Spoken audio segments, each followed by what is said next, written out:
Well, folks, the Munich Security Conference, it's usually about, security. But this year, America's finest, Vance, decided to spice things up. Forget Russia, forget China. The real enemy, according to Vance, is Europe itself. Vance went full culture warrior, slamming everything from migration to free speech.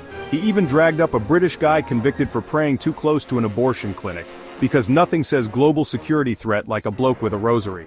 This wasn't just about disagreeing with policies, it was about painting a picture of Europe as some decadent hellscape, a place where woke commissars crush free speech and elections get overturned willy-nilly. Subtlety? Not in Vance's vocabulary. The kicker?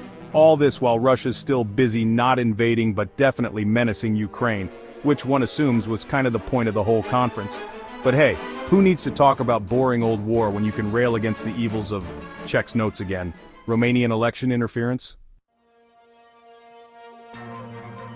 Now, amidst all the cultural pearl-clutching, Vance did find time to talk Ukraine. Sort of. Turns out, Zelensky wants a deal. And no, not the appear on Dancing with the Stars kind, though that'd be something.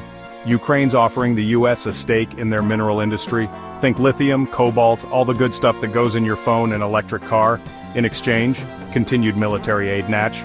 Because what's a good geopolitical crisis without a bit of resource extraction? Now this deal's got devil's bargain written all over it. On one hand, it could help Ukraine stand up to Russia and reduce our reliance on, say, Chinese minerals.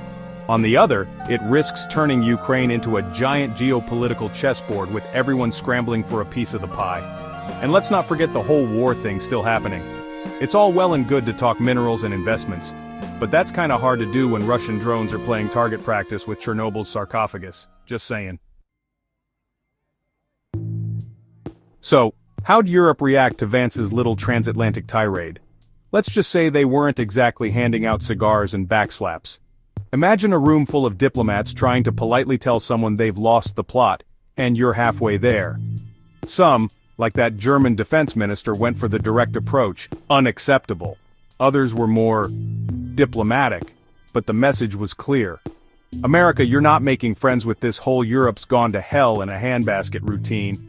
And then there's the whole NATO spending thing. Vance, channeling his inner Trump, harped on about Europe needing to cough up more for defense. Europe's response? We're literally pouring billions into Ukraine while you're busy picking fights with our values.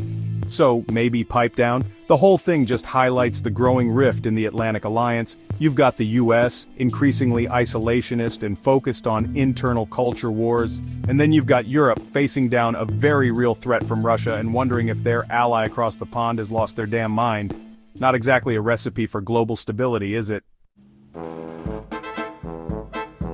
So, where does this all leave us? Well, with a whole lot of questions and very few answers, that's for sure. Will this mineral deal actually help Ukraine? Or will it just become another front in the global resource wars? Will Trump's grand peace talks with Putin amount to anything? Or will they just be another opportunity for photo ops and rambling speeches about windmills? And most importantly, can the US and Europe get their act together and present a united front against, actual threats?